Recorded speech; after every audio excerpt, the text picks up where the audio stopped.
जी आवाज आ रही है।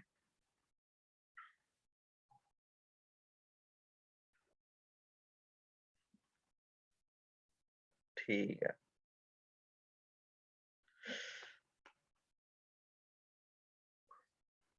होम्योमॉर्फिक स्पेसिस हम देखते हैं अब। तो इसकी पहले नंबर पे डेफिनेशन जो है वो ये है कि दो टोपोलॉजिकल स्पेसिस होम्योमॉर्फिक कब होंगी, अगर उनमें कोई फंक्शन होगा जो बाइजेक्टिव हो और एफ और एफ इनवर्स कंटिन्यूस हो। ठीक है। और एफ को होम्योमॉर्फिज्म बोलेंगे। तो ये इसका पहला क्राइटेरिया हो गया कि एफ बाइजेक्टिव है, एफ कंटिन्यूस है, एफ इनवर्स भी कंटिन्यूस है।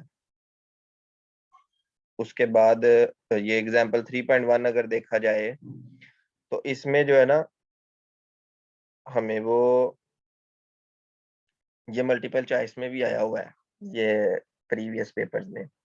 तो x जो है वो -1 से 1 तक है और r जो है वो पूरी रियल लाइन है। तो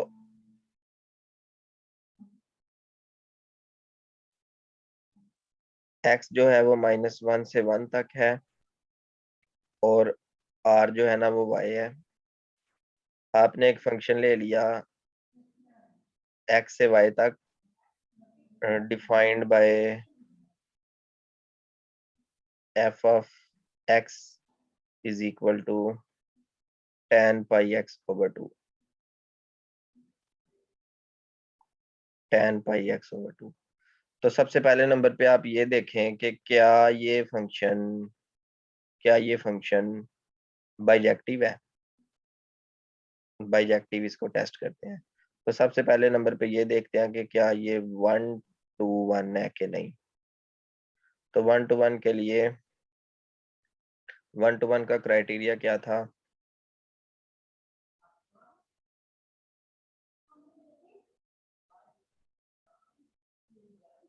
F of a is equal to f of b. ठीक है जी। If f of a is equal to f of b तो ये आ जाएगा tan pi a/2 is equal to tan pi b/2। तो this implies that pi a/2 is equal to pi b/2। This implies that a is equal to b। तो यहाँ से f of a equal to f of b हो तो a equal to b आ जाता है। तो इसका मतलब है फंक्शन 1 to 1 है। अब हम चेक करते हैं कि क्या फंक्शन ऑन टू है। Is f onto? तो ऑन टू देखने के लिए अगर आप इसका ग्राफ बना सकते हैं ना, f of x is equal to tan pi x/2, तो वो वेल एंड गुड है।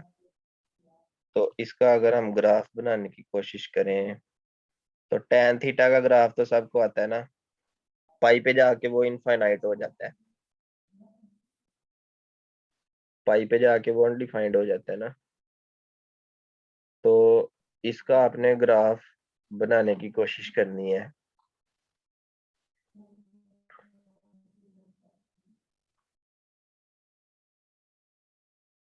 tan पाई x/2 कैसे बनेगा? और याद रखना है कि जो डोमेन है ना इसकी वो है -1 से 1 तक, जबकि -1 और 1 एक्सक्लूडेड है।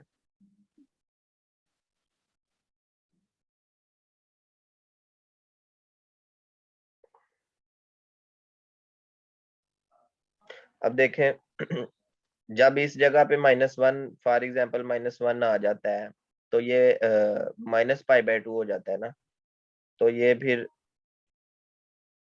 ये जो डॉटेड लाइन है, इस डॉटेड लाइन से ये इनफाइनाइट और इस तरह से आके ये ओरिजिन में से गुजरेगा और फिर ये 1 के पास जाते जाते ये अनडिफाइंड होता जाएगा।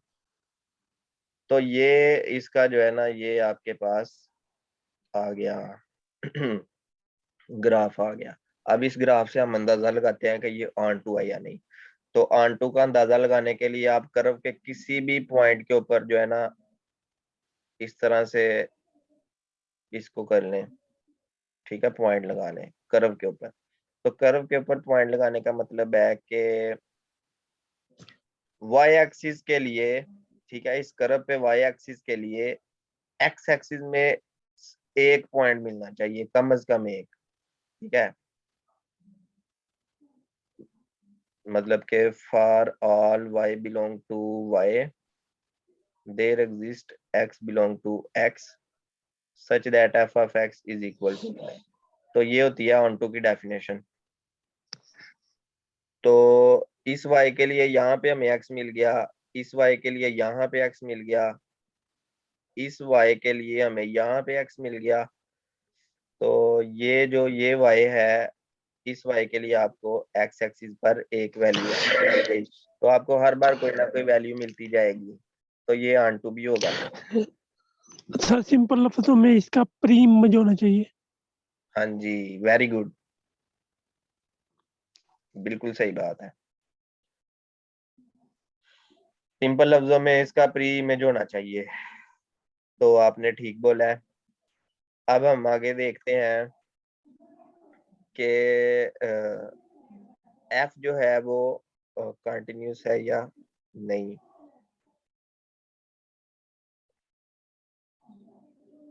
One to one onto and continuous, और ये देखें ये फंक्शन है अभी कंटिन्यूस है ना -1 से 1 में, क्योंकि इसका ग्राफ बना दिया और ग्राफ से हमें अंदाजा हो रहा है कि ये बिल्कुल कंटिन्यूस है। इसमें डिसकंटिन्यूटी -1 और 1 पे थी, और वो हमारे पास डोमेन में है ही नहीं। -1 और 1 पे ये डिसकंटिन्यूस था, लेकिन वो हमने शामिल ही नहीं किए, और बाकी -1 से 1 के दरमियान में सारे पॉइंट्स पे ये कर्व आपको कंटिन्यूस नजर आ रही है। तो हम कह सकते हैं कि फंक्शन जो है वो कंटिन्यूस है। और अगर एफ इनवर्स को देखा जाए तो F of X is equal to Y tan pi X by two is equal to Y, pi X by two is equal to tan inverse of Y, and X is equal to 2 by pi tan inverse of Y. This implies that F inverse of X जो आ जाएगा वो आ जाएगा 2 by pi tan inverse of X. तो अब अगर इसका ग्राफ बनाया जाए 2 by pi tan inverse of x का, तो ये कैसे बनेगा? टेन इनवर्स ऑफ एक्स का ग्राफ तो सबको आता होगा बनाना। अगर नहीं आता तो आप पार्ट 1 में, आप एफएससी पार्ट 1 में चैप्टर नंबर 11 देख सकते हैं, ठीक है।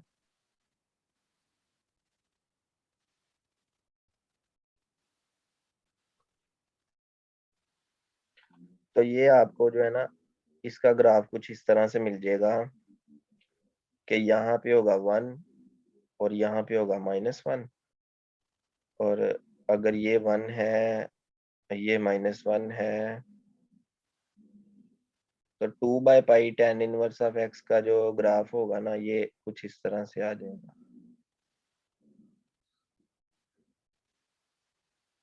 ये, ठीक है। तो ये कर्व आपको यहाँ भी कंटिन्यूस नजर आ रही है। आप आप जो है ना कोई भी टूल यूज कर सकते हैं, आप खुद अपनी सेटिस्फेक्शन के लिए। आपको मैं एक सॉफ्टवेयर बताता हूँ, प्ले स्टोर से आप डाउनलोड कर सकते हैं, डेस्मोस, ठीक है, DESMOS। तो इसमें आप जस्ट ये पुट करेंगे तो आपको ये जो है ना नजर आ जाएगा ग्राफ। बहरहाल ये तो वो बातें है ना। तो फंक्शन ये कंटिन्यूस है, हम कह सकते हैं कि रियल लाइन और -1 से 1 होम्योमॉर्फिक है आपस में। उसके बाद कह रहा है एक्स और वाई दोनों अगर डिस्क्रीट स्पेसिस हो तब भी दोनों होम्योमॉर्फिक होती है आपस में। अगर दोनों डिस्क्रीट हो तो दोनों होम्योमॉर्फिक होती है, ठीक है। तो इक्विवेलेंस रिलेशन बनता है होम्योमॉर्फिक स्पेसिस का, वो ये है कि अगर x जो है वो होम्योमॉर्फिक है y के, और y जो है वो होम्योमॉर्फिक है z के, तो x को कह सकते हैं कि x होम्योमॉर्फिक है z के। तो ये हो गया ट्रांजिटिव लॉ।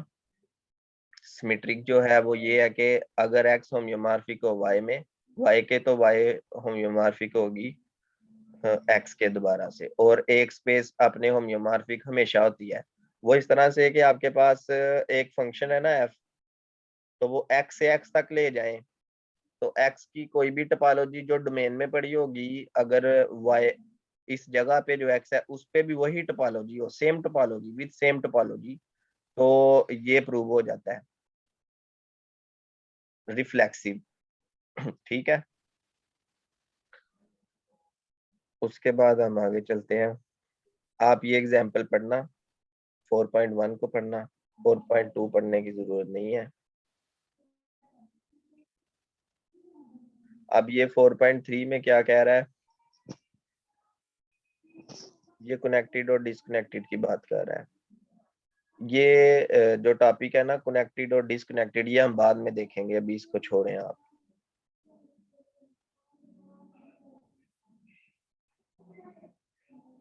ठीक है, ठीक है, इतना ही था इसमें। कंटिन्यूटी में आप ये यही चीजें देखें। अभी कुछ यहाँ पे मल्टीपल चॉइसेस बन रहे हैं, जैसे प्रॉब्लम नंबर 2 है। तो प्रॉब्लम नंबर 2 में क्या कह रहा है कि x से y तक एक फंक्शन है और y पर इनडिस्क्रीट टोपोलॉजी हो, x पर कोई कंडीशन नहीं है, x की टोपोलॉजी पे कोई कंडीशन नहीं है, अगर y की टोपोलॉजी पे इनडिस्क्रीट होगा तब भी फंक्शन कंटिन्यूस। यहाँ से हमारे पास दो एमसीक्यूज आ जाते हैं। एक आपने बुक रीडिंग में देखा, पहला मल्टीपल चॉइस ये है, f जो है वो x से y तक एक फंक्शन है, x पर डिस्क्रीट है, x पर डिस्क्रीट टोपोलॉजी है, y पर कोई टोपोलॉजी है, तो फंक्शन क्या है, कंटिन्यूस। दूसरे नंबर पे क्या है, एक फंक्शन है x से y तक, y पर इनडिस्क्रीट है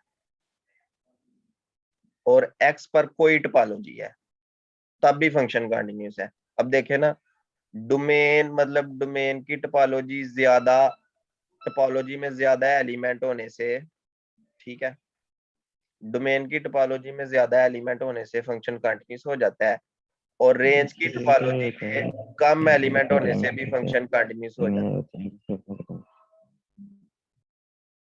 ठीक हो गया, ये दो एमसीक्यूज आपके बन गए। ये एग्जांपल आप खुद ट्राई कीजिएगा डायग्राम वाली, ठीक है। ऐसी मैंने एक करवाई भी है आपको, तो मैं चाह रहा हूँ कि ये आप खुद ही ट्राई करें तो बेहतर है।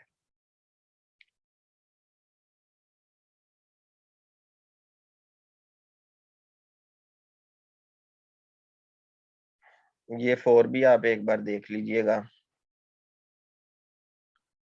5 में 5 को हम देखते हैं। कह रहा है show that the identity function is continuous if and only if t is finer than. हाँ, अब ये एक बड़ा इंटरेस्टिंग किस्म का फंक्शन है। अब फंक्शन ये है, एक फंक्शन f है, x से लेकर x तक। अब सेट सेम है। अभी थोड़ी देर पहले मैंने आपको एक बात कही थी कि, कहाँ पे कही थी, जहां पे आप लोग वो टेस्ट नहीं कर रहे थे, ये ये टेस्ट कर रहे थे, रिफ्लेक्सिव प्रॉपर्टी। तो रिफ्लेक्सिव प्रॉपर्टी में मैंने कहा था कि x से x तक आपने चेक करना है विद सेम टोपोलॉजी। अगर इसकी टोपोलॉजी का नाम t है तो इसकी टोपोलॉजी का नाम भी t होना चाहिए रिफ्लेक्सिव में। अब हम बात करने लगे हैं थोड़ी डिफरेंट, वो ये है कि एक फंक्शन है x से x तक, x की जो टोपोलॉजी है वो t1 है, और इस x की, वो x सेम है लेकिन टोपोलॉजी डिफरेंट है, t2। अब टोपोलॉजी 1 और टोपोलॉजी 2 दोनों डिफरेंट है। अब ये कंटिन्यूस कब होंगे, जब जो आउटपुट सेट की टोपोलॉजी है वो छोटी होगी और इनपुट सेट की टोपोलॉजी बड़ी होगी। कहने का ये मकसद है कि आउटपुट सेट, मैंने आपको पहले भी कहा था कि आपने कोशिश करनी है कि जो आउटपुट में हो ना उसमें कम एलिमेंट्स हो, लेसर एलिमेंट्स हो, और इसमें जो है ना मोर एलिमेंट्स हो। तो इसकी टोपोलॉजी में मोर एलिमेंट्स हो, इसकी टोपोलॉजी में कम एलिमेंट्स हो। इसका मतलब है कि जो इसकी टोपोलॉजी होगी वो अगर सबसेट होगी पहली टोपोलॉजी का, तब ये फंक्शन जो है ना कंटिन्यूस हो जाएगा। सेम सेट से सेम सेट तक है लेकिन टोपोलॉजीज डिफरेंट है, कंटिन्यूस तभी हो सकता है अगर इसकी टोपोलॉजी इसकी टोपोलॉजी का सबसेट है, मतलब इसमें कम एलिमेंट्स है इसमें ज्यादा एलिमेंट्स है। तो ये भी एक बहुत इंपॉर्टेंट बात थी।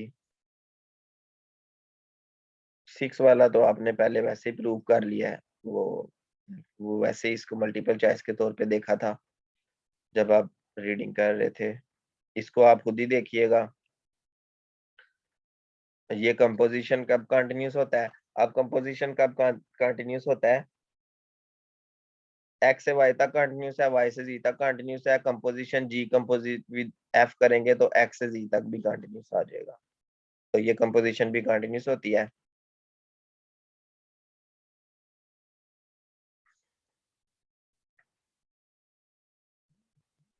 ठीक है, 9 कर लेंगे तो ठीक है, रहने देंगे तो कोई बात नहीं। ये क्लोज्ड वाला भी क्राइटेरिया था, ये भी एक क्राइटेरिया था।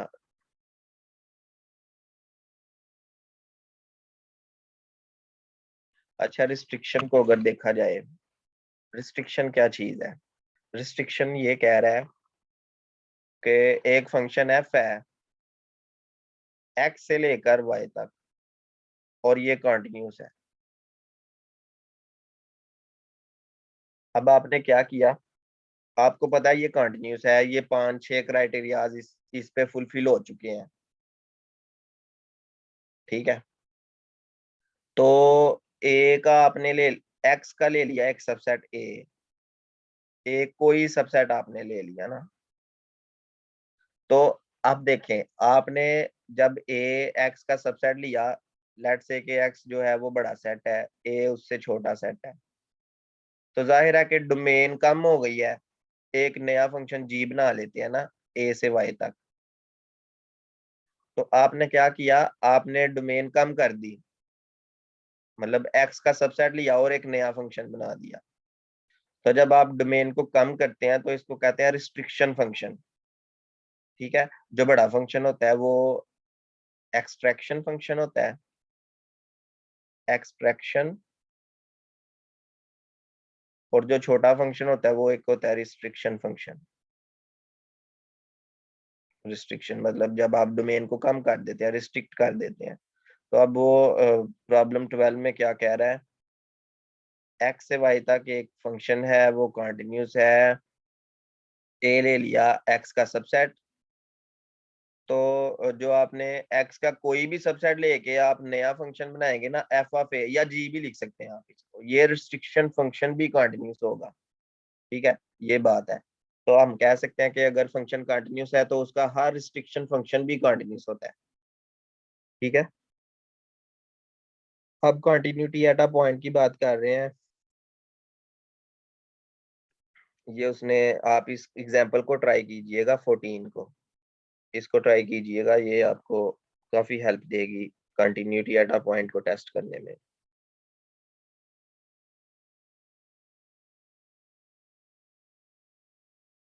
आगे ये रिस्ट्रिक्शन फंक्शन को इन्वॉल्व कर रहा है, ये आप देखिएगा। मुझे उम्मीद है कि आपको काफी मल्टीपल चॉइसेस यहाँ से मिल जाएंगे। ये वो क्राइटेरिया है। ओपन एंड क्लोज फंक्शन में वो कह रहा है कि किसी ऐसे फंक्शन की एग्जांपल दें जो कंटिन्यूस हो, क्लोज्ड भी हो लेकिन ओपन ना हो। तो वो ये सिंगलटन फंक्शन की एग्जांपल दे रहा है, कह रहा है ये सिंगलटन फंक्शन कंटिन्यूस है। अब देखें ये इंटरवल 1 है ना, स्टूडेंट मुझे पूछ रहे थे कि 0 जो था वो क्लोज्ड कैसे था।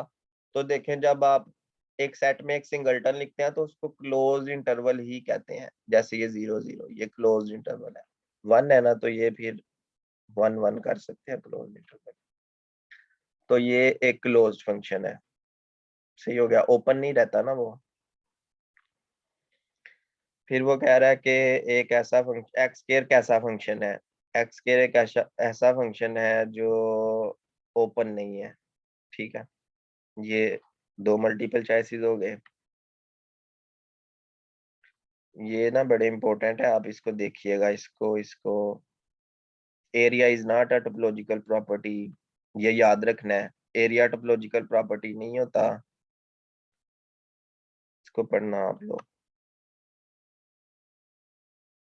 ठीक है, ज्यादा इसको डिटेल में जाने की जरूरत नहीं है, बस स्टेटमेंट्स को ध्यान में रखना है। ये सब स्पेस को यूज करके ये सब स्पेस सब बेस जो है ना सब बेस वाला क्राइटेरिया इसमें फुलफिल करवा रहा है। ये देखिएगा, बाकी जो आपको समझ आ जाए वो आप देखते जाइएगा, ठीक है। अब एक लीनियर फंक्शन जो है ना वो हमेशा कंटिन्यूस होता है, ये लीनियर फंक्शन वाली एग्जांपल है। डिस्क्रीट टोपोलॉजी भी बन रही है इस पे, इसको देखिएगा, सही है। ये तकरीबन आपका जो है ना 5-6 घंटे लगेंगे, ये चैप्टर 7 आपका कवर हो जाएगा। तो ये आज का हमारा टॉपिक था। कल के लेक्चर में मैं आपको कल का प्लान बता दूं, कल के लेक्चर में हम क्या करेंगे।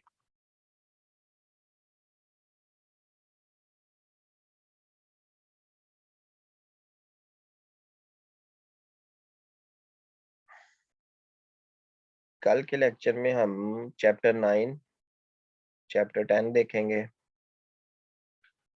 और अगर टाइम मिला तो 11 भी देखेंगे, ये करने वाला काम है। बाकी 12 करने की जरूरत नहीं है, इसको वैसे 12 का बेसिक देख लेंगे और कनेक्टेडनेस भी, सेपरेटेड सेट्स, कनेक्टेड सेट्स, ये सारी चीजें जो है ना इनकी डेफिनेशंस करने वाली हैं। बाकी ये नहीं करना complete metric space, function spaces भी नहीं, बस ठीक है।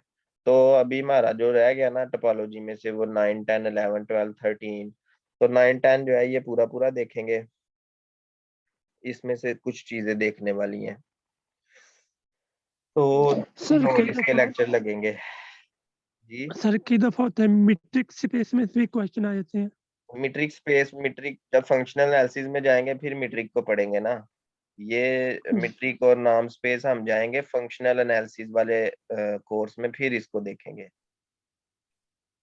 वैसे सर टोपोलॉजी में भी तो है। वो एक ही चीज है ना, असल में ये तो सब्जेक्ट हमने बनाए हुए हैं, चीजें हर जगह सर एक ही होती हैं।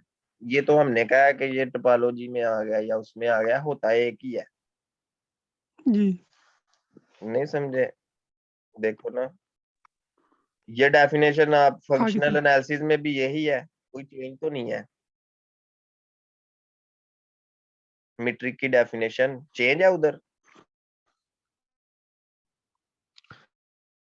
मुझे तो नहीं लगता चेंज है, हर जगह सेम ही होती है। जी सेम ही। हाँ, तो यहाँ पे उसने मुश्किल लिखा हुआ है ना, हम वहां से पढ़ेंगे, आपको ज्यादा चीजें मिल जाएंगी करने के लिए। सर वो कई जगह पे 3 प्रॉपर्टी यूज करता है, कई जगह पे 4। वो जहाँ पे 3 यूज करता है ना, वो फंक्शन पे कंडीशन लगा देता होता है कि फंक्शन की जो, हाँ देखें जहाँ पे वो 3 दो प्रॉपर्टी यूज करेगा ना, वहां पे जो डी होगा वो कहेगा डी जो है ना वो एक्स क्रॉस एक्स से लेके ना आर प्लस तक है। तो जब ये आर प्लस लिख देगा ना फिर 3 प्रॉपर्टीज लगाएगा, और जब वो इस तरह से करेगा, बस एक्स क्रॉस एक्स से आर तक जब लिखेगा फिर वो 4 प्रॉपर्टीज लिखेगा। एक प्रॉपर्टी वही कह रहा है ना कि पॉजिटिव होते हैं, नहीं समझे? ऐसे सर वो 2 प्रॉपर्टी को एक बनाता है, हाँ जी, इफ एंड ओनली इफ की कंडीशन लगा के। हाँ बिल्कुल सही बात है। सही हो गया, काफी है इतना। आज किसी का कोई क्वेश्चन है तो आप पूछ लें।